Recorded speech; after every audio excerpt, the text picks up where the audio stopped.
Dobar dan. Imamo nove vijesti o eko superjunacima. Pogledajmo snimke nadzornih kamera. Zbog toga što je neophodno za čisti zrak, superjunaci posadili su novo stablo. Ali, u zasjedi čeka smečka da im pokvari plan. Šulja se i ostavlja smeće. Eko medvjedu zvoni mobitel. Ptica mu javlja da su smećka i čupka u blizini. Čupka je namirisala novo korijenje. Čini se da ovog puta medvjed ne može pomoći. Kopaju. Uzimaju stablo. Daju se u bijeg. Eko superjunaci ih sustižu.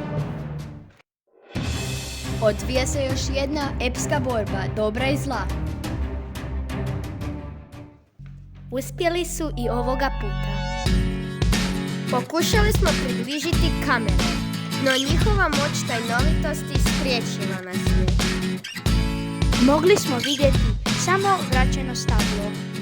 Imamo nekoliko ekskluzivnih kadrova.